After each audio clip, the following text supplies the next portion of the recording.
Hello दोस्तों, स्वागत है आपको अपने चैनल EDU 360% पे। यदि आप हमारे चैनल पे नए हैं तो इसको सब्सक्राइब कर लें। वीडियो पसंद आए तो लाइक करें। चलिए स्टार्ट करते हैं हम पावर प्लांट, जो कि 4th सेमेस्टर का एक बुक है। तो देखिए पावर प्लांट क्या होता है। तो पावर प्लांट एक ऐसा कैंपस एरिया और प्लेस, एक ऐसा कैंपस एरिया या प्लेस स्थान जहाँ पर विभिन्न रिसोर्सेस माने भिन्न भिन्न रिसोर्सेज जैसे कि coal, water, diesel, nuclear gas ETC तथा डिफरेंट इंस्ट्रूमेंट की सहायता से और भिन्न भिन्न उपकरण की सहायता से इलेक्ट्रिकल एनर्जी को प्रोड्यूस किया जाता है, उसे पावर प्लांट कहलाता है। पावर प्लांट क्या होता है? एक ऐसा कैंपस होता है, एरिया होता है जहाँ पे भिन्न भिन्न रिसोर्सेज से और भिन्न भिन्न उपकरण को लगा के हम क्या करते हैं, इलेक्ट्रिकल एनर्जी को बनाते हैं, उसे हम पावर प्लांट कहते हैं। और देखिए जो भिन्न भिन्न रिसोर्सेस हैं, कोयला हो सकता है, पानी हो सकता है, डीजल हो सकता है, न्यूक्लियर हो सकता है, गैस हो सकते हैं आदि।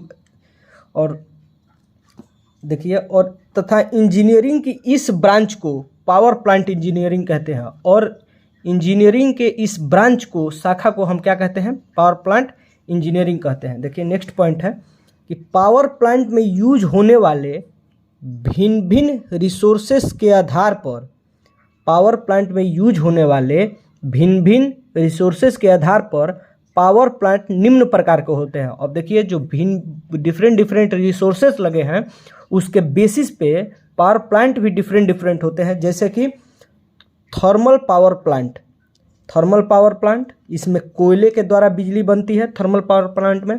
हाइड्रोलिक पावर प्लांट, इसमें पानी के द्वारा बिजली बनती है, पानी की सहायता से। और न्यूक्लियर पावर प्लांट, इसमें न्यूक्लियर के द्वारा, न्यूक्लियर सब्सटेंस के द्वारा बिजली बनती है। और डीजल पावर प्लांट, इसमें डीजल की सहायता से बिजली को हम बनाते हैं। और गैस पावर प्लांट, इसमें गैस की सहायता से हम बिजली को बनाते हैं। तो चलिए एक एक करके पढ़ते हैं। थर्मल पावर प्लांट, देखिए थर्मल पावर प्लांट क्या होता है? एक ऐसा प्लांट, यानी एक ऐसा प्लांट जिसमें कोल की सहायता से, एक ऐसा पावर प्लांट जिसमें कोयले की सहायता से इलेक्ट्रिकल एनर्जी का प्रोडक्शन किया जाता है, उसे थर्मल पावर प्लांट कहलाती है, या वह थर्मल पावर प्लांट कहलाती है। एक ऐसा प्लांट जिसमें कोयले की सहायता से इलेक्ट्रिकल एनर्जी को प्रोड्यूस या बनाया जाता हो, उसे हम थर्मल पावर प्लांट कहते हैं। चलिए दोस्तों आगे देखते हैं। और पीछे हम लोग देखें कि थर्मल पावर प्लांट में कोयले की सहायता से बिजली बनाते हैं। तो कोयला होता कितने प्रकार का है? तो देखिए टाइप्स ऑफ कोल, यानी कोयले का प्रकार। तो ये पहला होता है एंथ्रेसाइट, दूसरा होता है बिटुमिनस, तीसरा होता है लिग्नाइट और चौथा होता है पीट। तो देखिए कोल मुख्य रूप से 4 प्रकार के होते हैं। कोयला मुख्य रूप से कितने प्रकार का होता है? 4 प्रकार का होता है। एंथ्रेसाइट, एक एक करके देखिए पढ़ते हैं इसको। एंथ्रेसाइट क्या है? यह कोल की सबसे निचली लेयर होती है। यह कोल की कौन सी लेयर होती है? एंथ्रेसाइट सबसे निचली लेयर होती है। यह सबसे ओल्डेस्ट कोल है, यानी कि यह कोयला, सबसे पुरानी कोयला कौन सी है? एंथ्रेसाइट। और कोयले की सबसे निचली लेयर किस कोयले की लेयर होती है? तो एंथ्रेसाइट की। और नेक्स्ट पॉइंट है, यह सबसे हार्ड कोल है, और यह सबसे हार्ड कोल है एंथ्रेसाइट, जो बड़े बड़े चट्टानों के रूप में प्राप्त होती है, जो बड़े बड़े चट्टानों के रूप में प्राप्त होती है।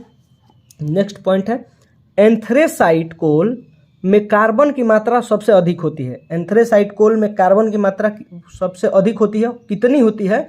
तो 92 से 98% होती है। अब देखिए एंथ्रेसाइट कोल का कलर डार्क ब्लैक होता है। एंथ्रेसाइट कोल का कलर कैसा होता है? डार्क ब्लैक होता है। और ऑस्ट्रेलिया तथा चाइना सबसे अधिक मात्रा में कोयले का निर्यात करते हैं, यानी एंथ्रेसाइट कोयले का सबसे ज़्यादा प्रोडक्शन कहाँ होता है? ऑस्ट्रेलिया में और चाइना में। चलिए एक एक करके पढ़ रहे हैं। तो अब बिटुमिनस के बारे में पढ़ते हैं। देखिए बिटुमिनस क्या है? यह एंथ्रेसाइट कोल के ठीक ऊपर की लेयर होती है। अब देखिए हम एंथ्रेसाइट में पढ़ते कि ये सबसे नीचे की लेयर होती है, लेकिन जो एंथ्रेसाइट के ऊपर की लेयर होती है वो जो कोयला कहलाती है वो बिटुमिनस कहलाती है, उसको बिटुमिनस कहते हैं। और यह कोल एंथ्रेसाइट से थोड़ा कमज़ोर होता है, यानी कि कमज़ोर, यानी कि एंथ्रेसाइट क्या होता है, सबसे हार्ड होता है, चट्टान के रूप में पाया जाता है, लेकिन ये थोड़ा सा उससे सॉफ्ट होता है एंथ्रेसाइट से, बिटुमिनस। चलिए आगे देखते हैं। देखिए है बिटुमिनस कोल में कार्बन की मात्रा एंथ्रेसाइट से कम होती है। बिटुमिनस कोल में कार्बन की मात्रा क्या होती है, एंथ्रेसाइट से कम होती है। और कितना होता है, 80 से 90% होता है बिटुमिनस में कार्बन की मात्रा। अब देखिए लिग्नाइट के बारे में पढ़ते हैं। लिग्नाइट क्या होता है, तो यह बिटुमिनस के लेयर के, बिटुमिनस के ठीक ऊपर की लेयर होती है। देखो हम अभी बताया आपको, सबसे निचली लेयर एंथ्रेसाइट की होती है, जो उसके ऊपर की लेयर होती है वो होती है बिटुमिनस की, और बिटुमिनस के ठीक ऊपर जिस कोयले की लेयर होती है वो लिग्नाइट की लेयर होती है। और सबसे हार्ड जो कोयला होता है वो एंथ्रेसाइट होता है, हम पढ़े हैं। उससे ऊपर वाला कोयला जो होता है बिटुमिनस, वो थोड़ा सॉफ्ट होता है। और ठीक उसी तरह लिग्नाइट जो होता है यह बिटुमिनस से थोड़ा सा सॉफ्ट होगा। तो लिग्नाइट कोल बिटुमिनस से हल्का कमज़ोर होता है। तो लिग्नाइट कोल कैसा होता है, बिटुमिनस से हल्का कमज़ोर होता है। और लिग्नाइट कोल में कार्बन की मात्रा 60 से 70% होती है। और लिग्नाइट में कार्बन की मात्रा कितनी होती है, 60 से 70% होती है। और भारत में सबसे अधिक लिग्नाइट कोल ही पाया जाता है। और भारत में सबसे अधिक क्या पाया जाता है, लिग्नाइट कोल ही पाया जाता है। देखिए जो नेक्स्ट टाइप है कोल का वो है पीट। तो पीट यह कोल की न्यूवेस्ट लेयर है, सबसे ऊपर की लेयर पीट, सबसे नीचे की लेयर एंथ्रेसाइट। और कोयले की सबसे पुरानी लेयर एंथ्रेसाइट और कोयले की सबसे नई लेयर पीट होता है। और यह कोल की सबसे ऊपरी परत होती है, सबसे न्यूवेस्ट लेयर पीट, और ये सबसे ऊपर वाली जो लेयर होती है वो क्या होती है, पीट होती है। और पीट कोल भुरभुरा होता है। और पीट कोल कैसा होता है, भुरभुरा, मिट्टी जैसा होता है। ये हार्ड नहीं होता है, ये मिट्टी जैसा भुरभुरा होता है। और पीट कोल का कलर ब्राउन होता है। और पीट कोल का कलर कैसा होता है, ब्राउन होता है। और पीट कोल में कार्बन की मात्रा सबसे कम, लगभग 50% होती है। पीट कोल में कार्बन की मात्रा कितनी होती है, लगभग 50%। अब देखिए एक यहाँ पे है नोट, थर्मल पावर प्लांट किस पे काम करता है, तो thermal power plant Rankine cycle पर कार्य करता है। Thermal power plant Rankine cycle पर कार्य करता है। चलिए देखते हैं आगे। देखिए दोस्तों, तो रैंकाइन साइकिल के अकॉर्डिंग क्या होती है, जो थर्मल पावर प्लांट की इफ़िशियंसी होती है, तो थर्मल पावर प्लांट की इफ़िशियंसी रैंकाइन साइकिल के अकॉर्डिंग 1 - T2/T1 होता है। और T2 और T1 क्या है, दोनों टेम्परेचर हैं। तो हम T2/T1 को efficiency of Rankine cycle equal to 1 - temperature लिख सकते हैं। और अब हम देखेंगे कि थर्मल पावर प्लांट की इफ़िशियंसी किस मौसम में अच्छी होती है, जाड़े के मौसम में या गर्मी के मौसम में। तो चलिए देखते हैं। देखिए इन विंटर यानी जाड़े के मौसम में, और इन समर मतलब कि गर्मी के मौसम में। तो जाड़े के मौसम में जो मौसम का टेम्परेचर, तापमान होता है वो कैसा होता है, कम होता है। और गर्मी के मौसम में तापमान अधिक होता है। लेकिन जब हम 1 में से कम को घटाएंगे और 1 में से अधिक को घटाएंगे, तो 1 में से कम को घटाएंगे तो ये वैल्यू इसके अकॉर्डिंग, समर के अकॉर्डिंग अधिक आएगी, और ये कम आएगा। तो जो इसकी इफ़िशियंसी होती है ये अधिक हो जाएगी और इसकी इफ़िशियंसी कम हो जाएगी। तो देखिए इससे नोट निकल के आता है कि अतः थर्मल पावर प्लांट की इफ़िशियंसी जाड़े में अच्छा तथा गर्मी में खराब होगी। थर्मल पावर प्लांट की इफ़िशियंसी किस मौसम में अच्छा होगा, जाड़े के मौसम में, और किस मौसम में खराब होगा, गर्मी के मौसम में। देखिए जो नेक्स्ट जो हम लोगों का हेडिंग है वो है कंबंशन ऑफ कोल, कोयले का कंबंशन, यानी कोयला कैसे जल रहा है। तो कोल का कंबंशन मुख्य रूप से 2 प्रकार का होता है। कंबंशन का मतलब दहन भी होता है। कोल का कंबंशन मुख्य रूप से 2 प्रकार का होता है। पहला कंप्लीट कंबंशन और दूसरा इनकम्प्लीट कंबंशन। यानी कोयला 2 प्रकार से दहन होता है, एक कंप्लीट मतलब पूर्णतः दहन और एक आधा अधूरा दहन। तो चलिए एक एक करके पढ़ते हैं इसके बारे में। देखिए कंप्लीट कंबंशन क्या होता है। यदि कोल का कंप्लीट कंबंशन होगा, यानी जब कोयले का पूर्ण दहन होगा, तो बनने वाला एस राख की मात्रा बहुत कम होगी। यानी कि कंप्लीट कंबंशन जब कोयले का होता है तो बनने वाली राख की मात्रा क्या होती है, कम होती है। और जब कोयले का कंप्लीट कंबंशन होगा तो चिमनी से निकलने वाले धुएं का कलर सफ़ेद होगा। और जब कंप्लीट कंबंशन होगा कोयले का तो जो चिमनी से धुआं निकलेगी बाहर उसकी कलर कैसी होगी, सफ़ेद होगी। यदि कोल का कंप्लीट कंबंशन होगा तो CO2 गैस बनती है। यानी कि जब कोयले का कंप्लीट कंबंशन यानी कोयले का पूर्ण दहन होगा तो जो उससे गैस निकलेगी वो कौन सी गैस निकलेगी, कार्बन डाइऑक्साइड गैस C+O2 जो बन के और निकलेगी CO2। तो देखिए है यहाँ पे कि C का एटॉमिक मास 12 होता है। हम जानते हैं कि C का एटॉमिक मास कितना होता है, 12 होता है। और O2 का एटॉमिक मास सिर्फ O का 16 होता है और O2 का एटॉमिक मास हो जाएगा 32। तो C+O2 यानी 12 + 32 CO2 इक्वल टू 12 + 32। तो ये जब 12 + 32 इक्वल टू 44 यानी कि 3 kg जब कार्बन 8 kg ऑक्सीजन से रिएक्ट करेगा तो 11 kg क्या बनेगी, कोयला 11 kg क्या बनेगी, कार्बन डाइऑक्साइड गैस बनेगी। देखिए यहाँ पे जब हम 12 को इन सब को जो कॉमन है उसको कटाएंगे तो जब 12 को 4 से कटाएंगे तो ये 3 बार में कट जाएगा।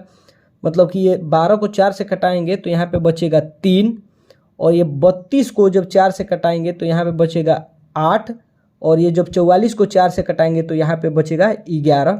यानी कि जब इसको हम कटाए हैं तो बचा है 3, 8 और 11, जिससे हमारे पास स्पष्ट है कि 3 kg कार्बन को जलाने के लिए 8 kg ऑक्सीजन लगेगा और जिससे हमारा 11 kg कार्बन डाइऑक्साइड गैस निकलेगी। देखिए नोट में है कि एबव से स्पष्ट है यानी ऊपर से उपरोक्त से स्पष्ट है कि 3 kg कोल को जलाने के लिए 3 kg कोयले को जलाने के लिए 8 kg ऑक्सीजन की आवश्यकता होगी। कितनी, 8 kg ऑक्सीजन की आवश्यकता होगी। Resultant 11 kg carbon dioxide gas बनेगी, जिसका क्या होता है, फलस्वरूप 11 kg कार्बन डाइऑक्साइड गैस बनेगी। अब देखिए इनकम्प्लीट कंबंशन ऑफ कोल यानी कि कोयले का इनकम्प्लीट कंबंशन।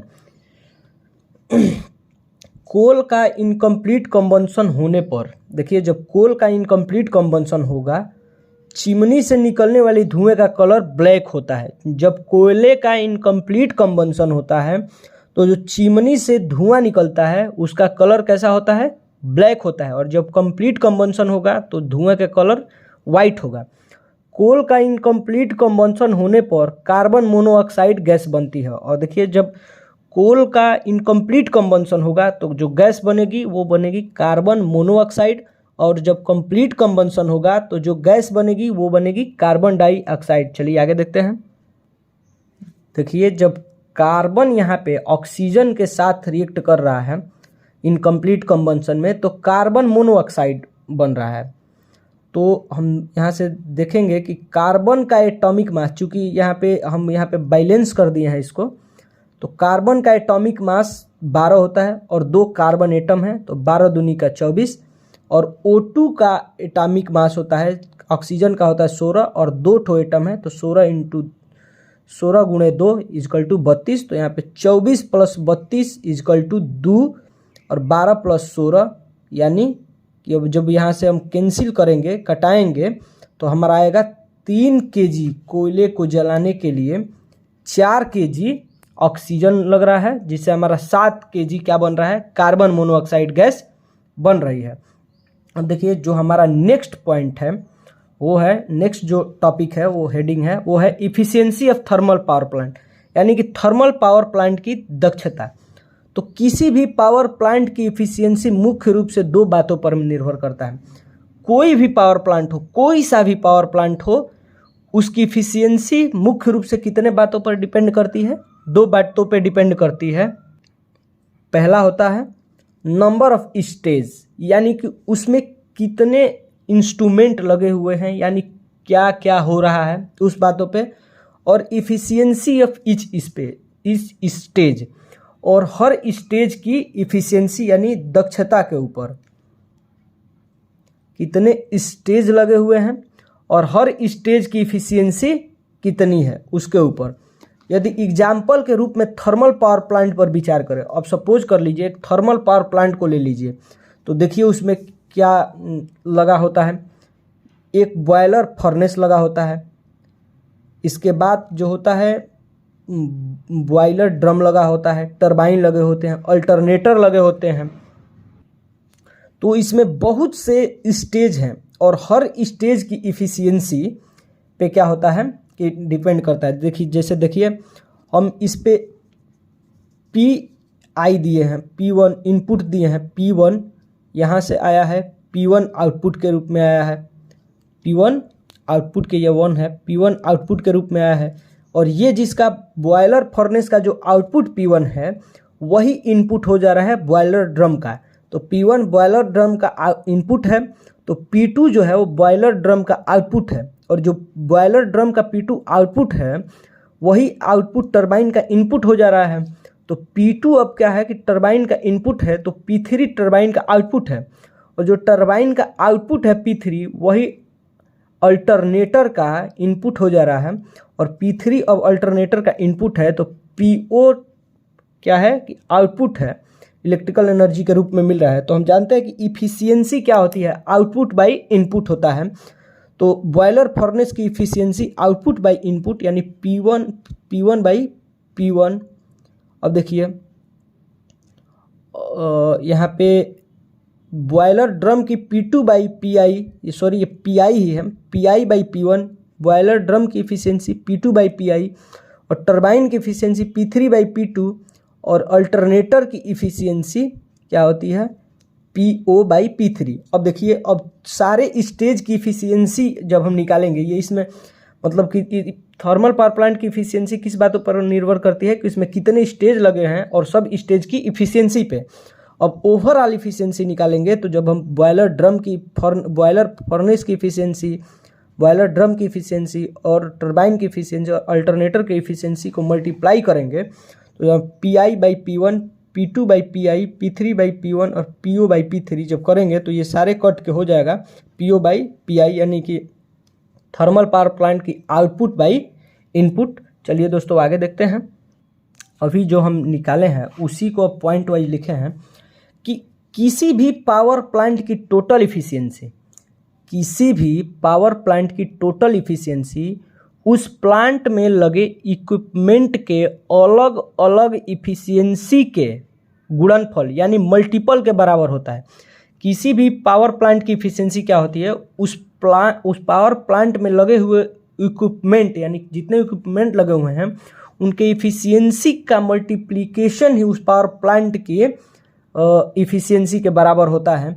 जिस पावर प्लांट में जितने ही अधिक स्टेप में इलेक्ट्रिकल एनर्जी का निर्माण होगा, यानी कि जिस पावर प्लांट में जितनी अधिक स्टेप लगे होंगे उस पावर प्लांट की इफ़िशियंसी उतनी ही कम होगी, उस पावर प्लांट की इफ़िशियंसी क्या होगी, उतनी ही कम होगी। अब देखिए थर्मल पावर प्लांट में यूज होने वाले इक्विपमेंट, अब थर्मल पावर प्लांट में कौन कौन से उपकरण यूज होते हैं इसको हम देख लेते हैं। तो पहला होता है प्राइमरी एयर फैन, इसको PA फैन भी कहते हैं। दूसरा होता है force drop fan, FD fan भी इसको कहते हैं। और तीसरा होता है एयर प्री हीटर, और चौथा होता है फर्नेस, पांचवा होता है बॉयलर, और छठवां होता है सुपर हीटर, सातवां होता है टरबाइन, अगला होता है कंडेंसर, अगला होता है इकोनोमाइजर, और होता है अल्टरनेटर। तो इन सभी का ब्लॉक डायग्राम है, एक ब्लॉक डायग्राम इन सभी का कैसे लगे होते हैं वो हम देख लेते हैं। ब्लॉक डायग्राम इन सभी का देखिए, तो ये ब्लॉक डायग्राम है, चूँकि छोटा है लेकिन आप देखिए ब्लॉक डायग्राम में फर्नेस लगा होता है। इस फर्नेस का क्या काम है, भट्ठी जिसको कहते हैं, इसमें कोयले को जलाते हैं और इसमें कोयले को उड़ा के लाने का काम कौन करता है, प्राइमरी एयर फैन और ये फोर्स ड्रॉप फैन। इसमें प्राइमरी एयर फैन क्या करता है, कोयले को उसमें उड़ा के डालने का काम करता है फर्नेस में, और एक्स्ट्रा ऑक्सीजन प्रोवाइड कराने के लिए फोर्स ड्रॉप फैन लगा होता है। और जब यह जलता है और जब इसका हीट बॉयलर ड्रम को मिलती है, तो इसका हीट जब बॉयलर ड्रम को मिलता है तो यह पानी को वेपर स्टीम बनाता है, और जब ये इस स्टीम आगे जाती है तो सुपर हीटर में जाती है। और सुपर हीटर हम क्यों लगाते हैं कि जो हमारी स्टीम गई हुई है वो वेट स्टीम है, और वेट स्टीम में क्या होता है कि नमी होता है, और यह नमी जब डायरेक्टली टरबाइन के ब्लेड पे जाएगी तो उसको क्या करेगी, संक्षारित कर देगी या कोरोड कर देगी। तो सुपर हीटर लगाने का काम ये है कि ये वेट स्टीम को ड्राई स्टीम में चेंज कर देती है। वेट स्टीम को किस चीज़ में चेंज कर देती है, ड्राई स्टीम में। अब देखिए जब यह इसके माउथ पे नोजल लगा होता है, जब यह प्रेशर के साथ टरबाइन पे जाती है इस स्टीम, तो क्या होता है, ये टरबाइन के ब्लेड को रोटेट कराना स्टार्ट कर देती है। चूँकि है यह स्टीम, तो जब ठंडी होगी तो वाटर ड्रॉपलेट बनेगी, और वाटर ड्रॉपलेट बन के क्या होगी, कंडेंसर में आ जाएगी। और जब टरबाइन रोटेट करेगा तो टरबाइन से ही अल्टरनेटर जुड़ा होता है। टरबाइन से ही क्या जुड़ा होता है, अल्टरनेटर जुड़ा होता है, जो क्या करेगा, अल्टरनेटर इलेक्ट्रिकल एनर्जी बनाने का काम करेगा। और जब यह पानी कंडेंसर में आता है तो हम कंडेंसेशन प्रोसेस से जानते हैं क्या होता है कि वाटर वेपर को वाटर में चेंज करने की जो प्रोसेस होती है उसे कंडेंसेशन कहते हैं। और कंडेंसर क्या होता है कि जब वाटर ड्रॉपलेट निकलती है तो ये इसको कलेक्ट कर लेता है और फिर उसको कूलेंट टावर में ठंडा होने के लिए भेज देता है, और कूलेंट टावर में ठंडा होने के लिए भेज देता है, और फिर इस पानी की सप्लाई इकोनोमाइजर में करता है। और इकोनोमाइजर क्या करता है, वो ठंडे पानी को फिर से गर्म करता है, और ये होता है एक जो बॉयलर फीड पंप होता है, यह इसमें लगा हुआ सबसे बड़ा मोटर होता है। ये क्या होता है, इस इकोनोमाइजर में कंटेंट वाटर को, मतलब गर्म किया गया पानी को, यह फिर से बॉयलर ड्रम में भेज देने का कार्य करता है। तो चलिए हम एक एक के बारे में बहुत अच्छे से पढ़ेंगे। चलिए एक एक को अब स्टार्ट करते हैं। देखिए पल्वराइज्ड कोल क्या होता है। पल्वराइज्ड कोल जो होता है कि कोल की कैलोरीफिक वैल्यू को बढ़ाने के लिए बाल मिल की सहायता से सॉलिड कोल को पीसकर पाउडर के फॉर्म में बदल देने के पश्चात जो कोयला प्राप्त होता है उसे पल्वराइज्ड कोल कहा जाता है। देखिए जब कोयला आता है खदानों से तो बड़े बड़े चट्टान के रूप में आता है, तो यदि हम उसको डायरेक्ट भट्टी में डाल देंगे तो कुछ कोयला जलेगा और कुछ कोयला बचा रह जाएगा, जो कि क्या होगा कि CO का, कार्बन मोनोऑक्साइड के निर्माण का कारण बन जाएगा। तो हम क्या करते हैं कि जो बड़े बड़े कोयले के पत्थर आते हैं, पहले उस कोयले के पत्थर को क्या किया जाता है, बाल मिल में, यानी कि मिल में पीस के आटे की तरह पाउडर बना दिया जाता है। और पाउडर बनाने का मेन मोटिव क्या है कि उसकी कैलोरीफिक वैल्यू बढ़ जाती है। पाउडर बना दिया जाता है और उस पाउडर फॉर्म के कोयले को पल्वराइज्ड कोल कहते हैं। और सॉलिड कोल पीस को पाउडर फॉर्म में बदलने की इस प्रोसेस को पल्वराइजेशन कहते हैं। और जो यह प्रोसेस है, सॉलिड कोल को पहले कई मेथड के द्वारा पाउडर बनाना बाल मिल में, इस जो प्रोसेस जो होता है इसको पल्वराइजेशन कहते हैं। देखिए प्राइमरी एयर फैन क्या है, PA फैन। तो PA फैन क्या होता है कि PA फैन का मुख्य रूप से दो कार्य होता है। PA फैन जो होता है उसका मेनली दो वर्क होता है। पहला होता है पल्वराइज्ड कोल को उड़ा करके फर्नेस में ले जाना है। यह क्या करता है, पहला काम तो इसका यह है कि यह पल्वराइज्ड कोल को उड़ा करके और फर्नेस में डाल देता है। और दूसरा काम यह है कि कोल को जलने के लिए ऑक्सीजन की सप्लाई करना। और दूसरा काम इसका यह है कि यह कोल को जलाने के लिए क्या करता है, ऑक्सीजन की सप्लाई करता है। PA फैन यानी प्राइमरी एयर फैन का दो काम होता है। पहले कि पल्वराइज्ड कोल को उड़ा के भट्टी में डाल देता है फर्नेस में, और दूसरा ऑक्सीजन की सप्लाई करता है जलने के लिए। तो फोर्स ड्रॉप फैन क्यों लगा हुआ है, फोर्स ड्रॉप फैन लगा हुआ है। इसको FD फैन का मुख्य कार्य, इस FD फैन यानी फोर्स ड्रॉप फैन का मुख्य कार्य कोल को बर्न कराने के लिए एक्स्ट्रा ऑक्सीजन को सप्लाई करना है। देखिए कोयले को जलाने के लिए एक्स्ट्रा ऑक्सीजन की जो सप्लाई होती है वो हमारा फोर्स ड्रॉप फैन ही करवाता है। और देखिए एक एयर प्री हीटर लगा होता है। एयर प्री हीटर कहाँ पे लगा होता है, एयर प्री हीटर का मुख्य कार्य PA तथा FD फैन की हवा को फर्नेस में भेजने से पहले गर्म करना होता है। देखिए एयर प्री हीटर क्या होता है, air preheater just PRFD fan के बाद लगा होता है और ये हीटर होता है, हीट कर देता है। तो ये किस चीज़ को हीट कर देता है, पीए और एफडी फैन से निकलने वाली हवा को यह हीट करने का कार्य करता है। क्या करने का कार्य करता है, हीट करने का काम करता है फर्नेस में भेजने से पहले। देखिए एयर प्री हीटर का कार्य फ्लू गैसेस से हीट एब्जॉर्ब करके करता है। एयर प्री हीटर क्या करता है, एयर प्री हीटर पहले जो हीट होता है वो फर्नेस से में हीट के कारण यह पहले हीट हो जाता है। एयर प्री हीटर फर्नेस के हीट के कारण पहले हीट हो जाता है और फिर यह फर्नेस में जाने वाली हवा को हीट कर देता है। क्योंकि हम जानते हैं कि जब एक जैसे कि हमारा वो हीटर है जो ठंडी में हम लोग लगाते हैं, वो क्या करता है, बाहर से हवा को लेता है और अंदर उसके नाइक्रोम या कंस्टेंटन के वायर लगे होते हैं जो बहुत ही गर्म होते हैं। तो उससे क्या करता है कि हवा को पास कराता है, तो हमारी हवा गर्म हो जाती है। उसी तरह जो एयर प्री हीटर है ये गर्म रहता है और जब इससे फोर्स ड्राफ्ट फैन या वो क्या बोलते हैं प्राइमरी एयर फैन की हवा जब आती है तो उसको यह गर्म कर देता है। एयर प्री हीटर केवल एयर के टेम्परेचर को बढ़ाने का कार्य करता है। अब देखिए एयर प्री हीटर क्या कर रहा है, एयर प्री हीटर पीए फैन यानी प्राइमरी एयर फैन और फोर्स ड्राफ्ट फैन या एफडी फैन के हवा के तापमान को बढ़ाने का कार्य कर रहा है, बस यह उस एयर के प्रेशर को नहीं बढ़ा रहा है। चलिए आगे देखते हैं। देखिए जो नेक्स्ट है वो है फर्नेस हमारा। तो फर्नेस क्या है कि थर्मल पावर प्लांट का वह पार्ट, थर्मल पावर प्लांट का वह भाग जहाँ कोयले का कंबंशन यानी दहन होता है, फर्नेस कहा जाता है। फर्नेस किसको कहा जाता है, थर्मल पावर प्लांट के वह भाग को जहाँ कोयले का दहन या कंबंशन होता है उसे हम फर्नेस कहते हैं। और बॉयलर ड्रम क्या है, तो बॉयलर ड्रम कास्ट आयरन का बना हुआ एक ड्रम होता है। बॉयलर ड्रम क्या होता है, कास्ट आयरन का बना हुआ एक ड्रम होता है जो फर्नेस के ठीक ऊपर स्थित होता है। जो कहाँ पे स्थित होता है, फर्नेस के ठीक ऊपर स्थित होता है। बॉयलर ड्रम की डिजाइनिंग, अब बॉयलर ड्रम की डिजाइनिंग कैसे करते हैं ये देखिए। बॉयलर ड्रम की डिजाइनिंग हाई टेम्परेचर तथा हाई प्रेशर सहने योग्य बनाते हैं।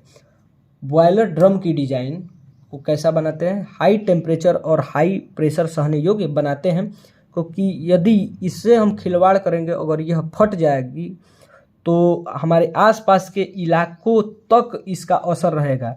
हमारे थर्मल पावर प्लांट तक के नहीं, आसपास के इलाकों तक भी इसका असर रहेगा। देखिए इस बॉयलर ड्रम में इसके पूरे वॉल्यूम का 1/3 पार्ट वाटर से फिल करते हैं। देखिए बॉयलर ड्रम को पूरी तरह से पानी से नहीं भर देते हैं, 1/3 पूरे बॉयलर ड्रम का 1/3 ही बस पानी बॉयलर ड्रम में डालते हैं।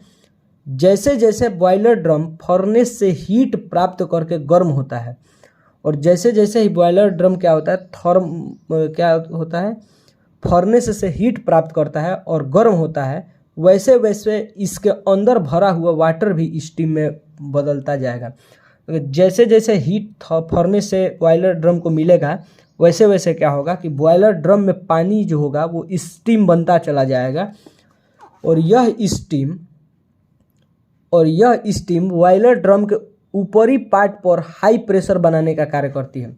और यह स्टीम क्या होती है, यह स्टीम जैसे पानी बॉयल होगा स्टीम बनेगा, और स्टीम ऊपर जाएगी तो ऊपर स्टीम चूँकि हल्की है पानी से तो स्टीम ऊपर की तरफ बढ़ेगी, तो ऊपर की प्रेशर क्या होगी बॉयलर ड्रम की, हाई हो जाएगी। थर्मल पावर प्लांट में सबसे अधिक देखभाल बॉयलर ड्रम का ही किया जाता है, और थर्मल पावर प्लांट में सबसे अधिक देखभाल किसका किया जाता है, बॉयलर ड्रम का ही किया जाता है। देखिए सुपर हीटर क्या होता है, तो super heater thermal power plant की इफिशियंसी को 5 से 6% बढ़ाने का कार्य करता है। सुपर हीटर क्या करता है, थर्मल पावर प्लांट की इफिशियंसी को बस कितना बढ़ाता है, 5 से 6%।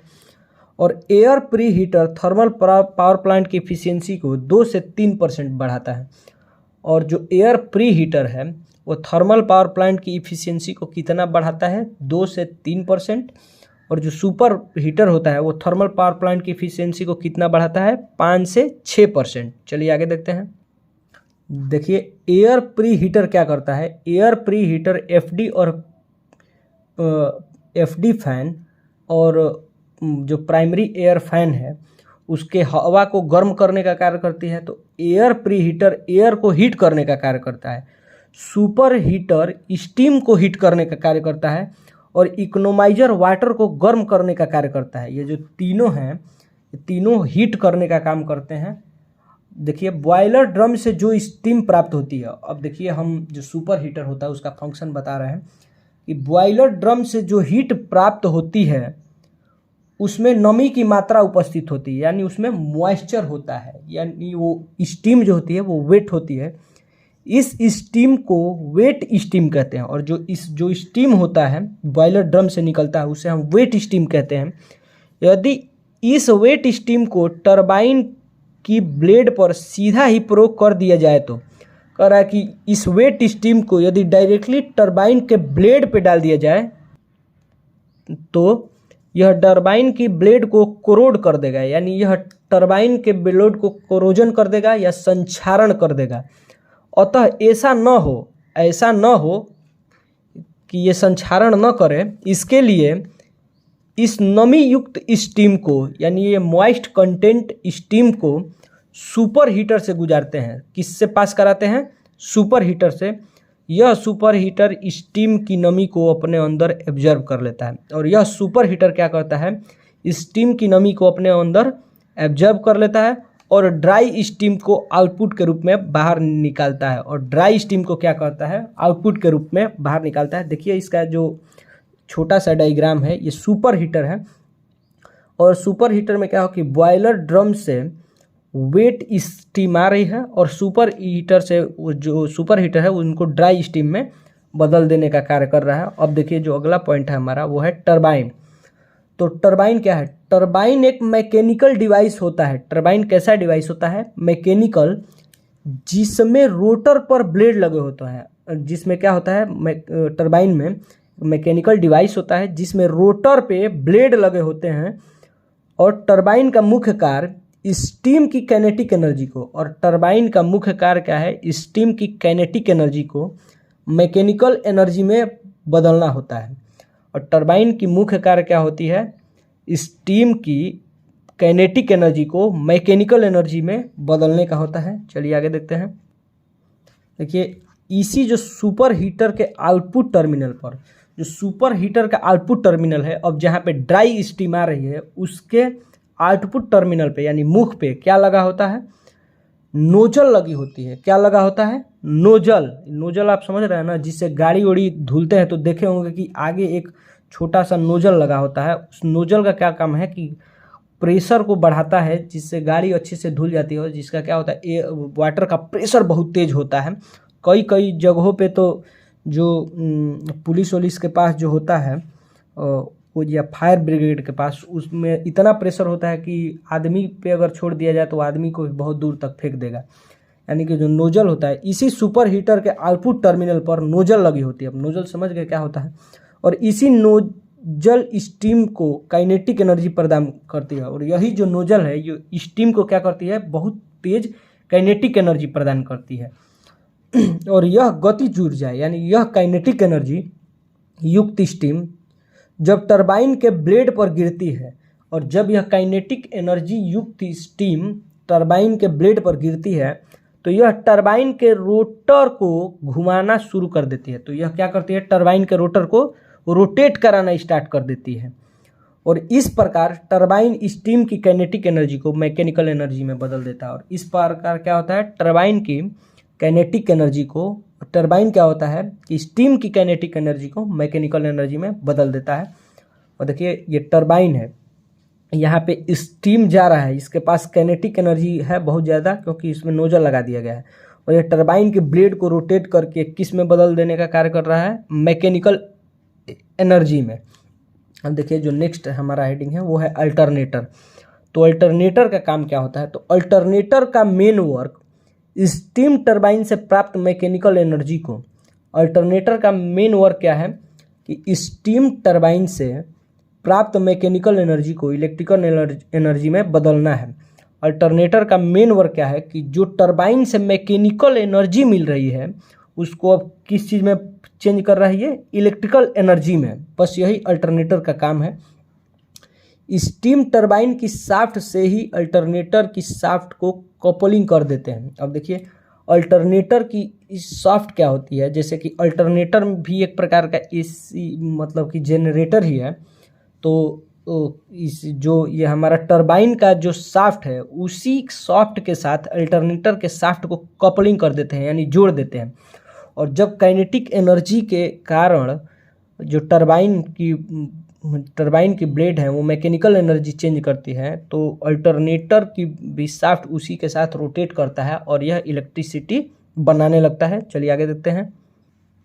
देखिए आगे, यदि अल्टरनेटर का आउटपुट कम करना हो तो, यदि देखिए अल्टरनेटर का आउटपुट कम करना हो, यानी कि अल्टरनेटर हमें चाहिए 400 केवी का वोल्टेज और अल्टरनेटर हमें बना के दे रहा है 440 केवी का वोल्टेज।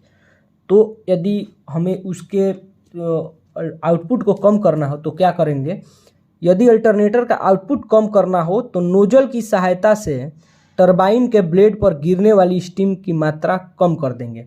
तो देखिए क्या कर देंगे, हम नोजल की सहायता से क्या करेंगे कि स्टीम के काइनेटिक एनर्जी को घटा देंगे जिससे टरबाइन का रोटर कम स्पीड से रोटेट करेगा। अब देखिए जब उसकी काइनेटिक एनर्जी को ही घटा दे रहे हैं तो जो टरबाइन का ब्लेड है वो क्या धीरे धीरे घूमने लगेगी, जिससे मैकेनिकल एनर्जी कम मात्रा में प्राप्त होगी। और जब वो धीरे धीरे घूमेगी तो मैकेनिकल एनर्जी भी कम बनाएगी, और कम मान वाली यह मैकेनिकल एनर्जी जब अल्टरनेटर को प्राप्त होगी, और जब यह कम मान वाली यानी कि धीरे धीरे जो घूम रही है, अब यह अल्टरनेटर के शाफ्ट को भी धीरे धीरे घुमाएगी, अतः यह उसका आउटपुट भी क्या हो जाएगा, कम हो जाएगा। और देखिए नेक्स्ट है कंडेंसर। तो कंडेंसर क्या है, कंडेंसर एक ऐसा उपकरण होता है, कंडेंसर क्या है, एक ऐसा डिवाइस जो टरबाइन के ब्लेड पर गिरने के पश्चात, जो टरबाइन के ब्लेड पे क्या होता है, गिरने के पश्चात जो स्टीम प्राप्त होती है, जैसे कि जो स्टीम टरबाइन के ब्लेड पे गिर गई है और वो वाटर ड्रॉपलेट हो गई है, तो उस स्टीम को कंडेंसेशन की प्रोसेस के द्वारा जल में बदल देता है। तो कंडेंसर का क्या प्रोसेस है, तो कंडेंसर एक ऐसा उपकरण होता है, एक ऐसा इंस्ट्रूमेंट होता है जो टरबाइन के ब्लेड पर गिरने के पश्चात जो स्टीम प्राप्त होती है उस स्टीम को कंडेंसेशन की प्रोसेस के द्वारा जल में बदल देता है। देखिए इकोनोमाइजर क्या होता है, तो इकोनोमाइजर एक फीड वाटर हीटर होता है। इकोनोमाइजर क्या होता है, एक फीड वाटर हीटर होता है, यानी कि पानी को भरने वाला फीड वाटर हीटर होता है। क्योंकि इकोनोमाइजर से अब हम इस इकोनोमाइजर में लगे हुए कलेक्ट हुए पानी को कहाँ भेजेंगे, बॉयलर ड्रम में भेजेंगे। तो ये फीड वाटर हीटर होता है जो कंडेंसर तथा कूलिंग टावर से प्राप्त हुए जल को गर्म करके बॉयलर फीड पंप बीएफपी की सहायता से पानी बॉयलर ड्रम में भरता है। देखिए बॉयलर जो बीएफपी है यह एक पंप है, यानी यह एक मोटर है जो क्या होता है कि इकोनोमाइजर में जो पानी आई हुई है कंडेंसर और कूलिंग टावर में उसको गर्म करता है, और जब इकोनोमाइजर उसको गर्म करता है और बीएफपी क्या है बॉयलर फीड पंप इन पानी को फिर कहाँ भेज देता है, बॉयलर ड्रम में। तो इकोनोमाइजर थर्मल पावर प्लांट की इफिशियंसी को 3 से 4% बढ़ा देता है। तो इकोनोमाइजर क्या करता है, थर्मल पावर प्लांट की इफिशियंसी को 3 से 4% बढ़ा देता है। Super heater, economiser, air pre heater तीनों मिलकर, जैसे सुपर हीटर, इकोनोमाइजर और एयर प्री हीटर तीनों मिलकर थर्मल पावर प्लांट की इफिशियंसी को 12% बढ़ाती हैं, और तीनों मिलकर के थर्मल पावर प्लांट की इफिशियंसी को कितना बढ़ाती हैं, 12%। चलिए दोस्तों आगे देखते हैं। देखिए जो नया अभी थर्मल पावर प्लांट बना हुआ है, तो नए थर्मल पावर प्लांट की इफिशियंसी 35 से 40% होती है। नए थर्मल पावर प्लांट की इफिशियंसी कितनी परसेंट होती है, 35 से 40%। और पुराने थर्मल पावर प्लांट की इफिशियंसी 22 से 25% होती है, और जो पुराना थर्मल पावर प्लांट हो गया है उसकी जो इफिशियंसी होती है वो कितनी होती है, 22 से 25% होती है। और देखिए थर्मल पावर प्लांट को बनाने के लिए चयन योग्य बातें, यानी कि जब थर्मल पावर प्लांट हमें बनाना है तो हमें किन किन बातों को ध्यान में रखना पड़ेगा, देखिए एक एक करके पढ़ते हैं। थर्मल पावर प्लांट हमेशा उस जगह पर बनाया जाएगा जहां घनी आबादी न रहती है। पर थर्मल पावर प्लांट अगर पहले बनाना है तो हम सोचेंगे ना कि कहाँ बनाना है, तो जब हम इस बात पे विचार करेंगे तो पहला पॉइंट उठ के आएगा कि थर्मल पावर प्लांट उस जगह पे बनाना चाहिए हमें जहाँ पे क्या हो कि बहुत कम आबादी हो, कि कभी by the way boiler drum फट जाए या कोई फॉल्ट आ जाए तो आसपास के रहने वाले लोगों पे उसका खतरा न हो। दूसरा, थर्मल पावर प्लांट ऐसी जगह बनाया जाएगा जहां यातायात की सुविधा उपलब्ध हो। देखिए चूँकि थर्मल पावर प्लांट में बहुत से रिसोर्सेस हैं जो कि बाहर से आती हैं, थर्मल पावर प्लांट में कोयला ही है, कोयला बाहर से आता है, तो कोयला को आने के लिए ट्रक, ट्रेन, इन सब की आवश्यकता होगी।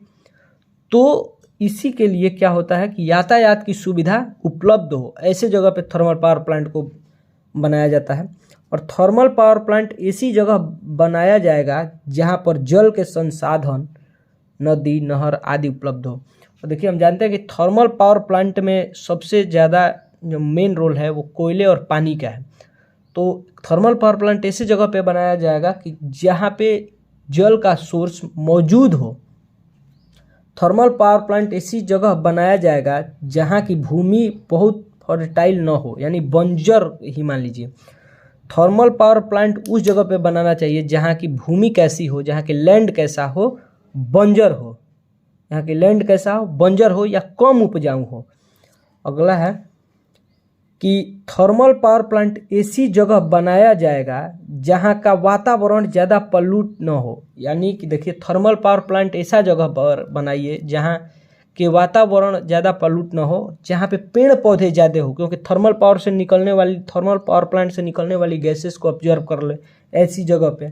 देखिए इंडिया में एक नोट है कि इंडिया में बनने वाले कुल इलेक्ट्रिसिटी प्रोडक्शन का, यानी कुल जितना इलेक्ट्रिसिटी प्रोड्यूस होता है भारत में, 51% इलेक्ट्रिसिटी थर्मल पावर प्लांट से उत्पन्न होती है।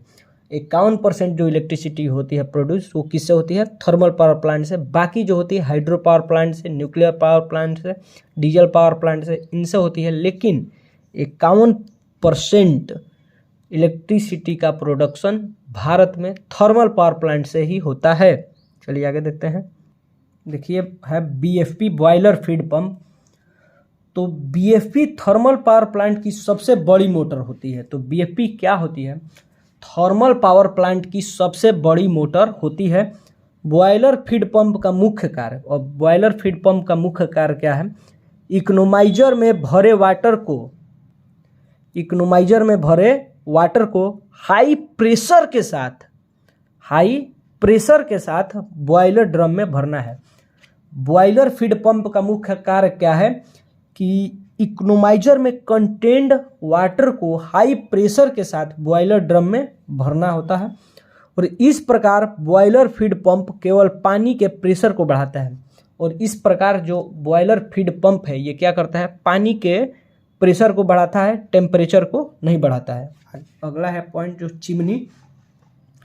बॉयलर फर्नेस से धुएं को ओपन एटमॉस्फेयर में ले जाने के लिए चिमनी रास्ता प्रदान करने का कार्य करती है। देखिए जो बॉयलर फर्नेस में कोयला जल रहा है, और कोयला जब जल रहा है तो धुआं तो निकलेगा ही कोयले के जलने से।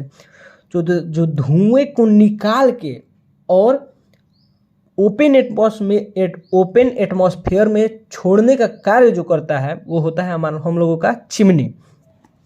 और चिमनी स्टील की बनी होती है। देखिए चिमनी जो होता है वो अंदर से स्टील की बना होता है, और उसके बाहर क्या होती है, मतलब कि ब्रिक्स या ईंटे का लेयर लगा देते हैं। तो चिमनी स्टील या इस्पात की बनी होती है, जिसके चारों ओर ईंटों से बने संरचना लगी होती है, जिससे चारों ओर क्या लगे होते हैं, ईंटें लगे होते हैं। और चिमनी थर्मल पावर प्लांट की इफिशियंसी को 1% से कम होती है। चिमनी थर्मल पावर प्लांट की इफिशियंसी को 1% से कम बढ़ाता है। जो चिमनी होता है वो थर्मल पावर प्लांट की इफिशियंसी को 1% से कम बढ़ाता है। और चिमनी के अंदर का प्रेशर हमेशा बाहरी एटमॉस्फेयर से ज़्यादा होता है। देखिए, चिमनी के अंदर का प्रेशर बाहरी एटमॉस्फेयर से ज़्यादा होता है ताकि जो उसके अंदर का धुआं है वो बाहर निकल सके। और देखिए, induced draft fan, ID fan, एक फैन होता है जो चिमनी के पास लगा होता है। इंड्यूस्ड ड्राफ्ट फैन चिमनी के सबसे निचले भाग में लगा होता है। एक आईडी फैन होता है, इंड्यूस्ड ड्राफ्ट फैन कहाँ लगा होता है? चिमनी के सबसे निचले भाग में लगा होता है, जिसका मुख्य कार्य बॉयलर फर्नेस से धुएं को कलेक्ट करके चिमनी को प्रदान करता है। जो आईडी फैन क्या करता है कि बॉयलर फर्नेस से जो धुएं को क्या करता है? कलेक्ट करता है और वो चिमनी में दे देता है धुएं को, और चिमनी उस धुएं को ओपन एटमॉस्फेयर में निकाल देती है। देखिए, आईडी फैन की रेटिंग पीएफ फैन और एफडी फैन से ज़्यादा होती है, लेकिन स्पीड कम होती है। आईडी फैन बहुत बड़ा फैन होता है, इसकी रेटिंग क्या होती है? बहुत ज़्यादा होती है। आप देखे होंगे कहीं कहीं बहुत ज़्यादा बड़े बड़े फैन जो होते हैं वो बहुत धीरे धीरे चलते हैं, लेकिन हवा बहुत ज़्यादा देते हैं। जैसे कि कई स्टेशन गोरखपुर और बनारस जो बड़े बड़े पंखे लगे हुए हैं वो बहुत धीरे धीरे चलते हैं और हवा बहुत तेज़ देते हैं, तो उसकी रेटिंग क्या होती है? नॉर्मल फैन से अधिक होती है। और स्पीड क्या होती है? कम होती है। वही सेम मेथड यहाँ पे है कि आईडी फैन की रेटिंग पीएफ फैन और एफडी फैन से ज़्यादा होती है, प्राइमरी एयर फैन और फोर्स ड्राफ्ट फैन से ज़्यादा होती है, लेकिन स्पीड कम होती है। और स्पीड वाइज देखें तो सबसे ज़्यादा प्राइमरी एयर फैन की होती है, और फिर होता है फोर्स ड्राफ्ट फैन की, और सबसे कम होता है आईडी फैन की, इंड्यूस्ड ड्राफ्ट फैन की। देखिए, टाइप ऑफ अल्टरनेटर कितने प्रकार के होते हैं? तो पहले हम देख लेते हैं कि अल्टरनेटर होता क्या है। कि वह इलेक्ट्रिकल डिवाइस जो मैकेनिकल एनर्जी को इलेक्ट्रिकल एनर्जी में चेंज करती है, अल्टरनेटर कहलाता है। वह डिवाइस जो मैकेनिकल एनर्जी को इलेक्ट्रिकल एनर्जी में चेंज करता है उसे क्या कहते हैं? अल्टरनेटर कहते हैं। और रोटर की कंस्ट्रक्शन के बेसिस पे, और जो रोटेट करता है रोटर, उसके कंस्ट्रक्शन के बेसिस पर अल्टरनेटर मुख्य रूप से 2 प्रकार के होते हैं। अल्टरनेटर कितने प्रकार के होते हैं? मुख्य रूप से 2 प्रकार के होते हैं। पहला होता है salient type or projected type or पोर्सुअल टाइप, और दूसरा होता है नॉन सोलियन टाइप और सिलेंड्रिकल टाइप रोटर। देखिए, पहला होता है सोलियन टाइप और दूसरा होता है नॉन सोलियन टाइप। आगे हम लोग देखते हैं सोलियन टाइप रोटर अल्टरनेटर क्या होता है। तो सोलियन टाइप रोटर हमेशा लो स्पीड के लिए यूज किया जाता है। सोलियन टाइप रोटर हमेशा लो स्पीड के लिए यूज किया जाता है। और हम जानते हैं कि सिंक्रोनस स्पीड ns = 120 f/p होता है। यहाँ पे f फ्रीक्वेंसी है और p क्या है? पोल है। तो हम जानते हैं कि उपरोक्त से सिंक्रोनस ns = 120 f/p ये फार्मूला होता है। उपरोक्त से स्पष्ट है, यानी एबव से हम देख सकते हैं कि जो सिंक्रोनस स्पीड होता है वो डायरेक्टली प्रोपोर्शनल किसके होता है? पोल के प्रोपोर्शनल होता है। और जब क्या होगा? जब सिंक्रोनस, चूँकि ये लो स्पीड के लिए बना होता है सोलियन टाइप रोटर, तो जब सिंक्रोनस स्पीड कम होगी तो पोल्स बहुत अधिक होंगे। तो पोल्स क्या होंगे? बहुत अधिक होंगे। तो देखिए, इसमें है कि चूँकि सोलियन टाइप रोटर की स्पीड कम होती है, सोलियन टाइप रोटर की स्पीड क्या होती है? कम होती है, तो इसमें लगने वाले पोल की संख्या ज़्यादा होती है। तो इसमें लगने वाले पोल की संख्या क्या होती है? ज़्यादा होती है, क्योंकि हम जानते हैं synchronous speed is inversely proportional to pole होता है। तो लगभग 36 से 40 पोल होते हैं। तो लगभग कितने पोल होते हैं? 36 से 40 पोल। इस पोल को रोटर पर व्यवस्थित करने के लिए अधिक एरिया की आवश्यकता होती है, और 40 पोल हैं। और 40 पोल को अगर समझ लीजिए कि अगर इस पे 40 पोल लगाना है तो इसके एरिया को बढ़ाना पड़ेगा ना। तो इसके एरिया को बढ़ाने के लिए जो 40 पोल लगे हैं, इसके वजह से रोटर का एरिया को हम क्या करते हैं? बढ़ाते हैं। इस पोल को रोटर पर व्यवस्थित करने के लिए अधिक एरिया की आवश्यकता होती है, और इस प्रकार इस रोटर की डायमीटर बहुत अधिक होती है। और इस प्रकार क्या होता है, इस रोटर की जो मोटाई होती है या डायमीटर होती है बहुत अधिक होती है। और सोलियन टाइप रोटर की एक्सियल लेंथ कम होती है। और देखिए सोलियन टाइप जो रोटर है वो इसका ऐसे एक्सिस होता है, इसकी एक्सियल लेंथ क्या होती है, कम होती है, यानी कि सोलियन टाइप रोटर का मतलब कि ये लंबाई कम होता है। और सोलियन टाइप रोटर का प्रयोग हाइड्रो पावर प्लांट में करते हैं। सोलियन टाइप रोटर का प्रयोग कहाँ पे करते हैं, हाइड्रो पावर प्लांट में करते हैं। देखिए नॉन सोलियन टाइप रोटर क्या होता है कि इस रोटर का प्रयोग हाई स्पीड के लिए करते हैं। इस रोटर का देखिए नॉन सोलियन टाइप रोटर का प्रयोग कहाँ पे करते हैं, जहाँ पे हमें स्पीड बहुत ज़्यादा चाहिए वहाँ पे करते हैं। और हम जानते हैं कि synchronous speed is inversely proportional to pole होता है। तो स्पीड जब बहुत ज़्यादा तो पोल बहुत कम होंगे। तो चूंकि नॉन सोलियन टाइप रोटर की स्पीड हाई होती है तो पोल की नंबर कम होगी, लगभग 2 से 4 पोल होता है। तो चूंकि नंबर ऑफ पोल कम है तो रोटर पर लगाने के लिए कम क्षेत्रफल की आवश्यकता होगी। अब देखिए रोटर पर क्या होगी, नंबर ऑफ पोल कम हो गए तो उसको लगाने के लिए भी कम एरिया चाहिए, इसलिए जो रोटर का डायमीटर होता है वो क्या होता है, कम होता है, यानी जो उसकी मोटाई होती है रोटर की वो पतली होती है।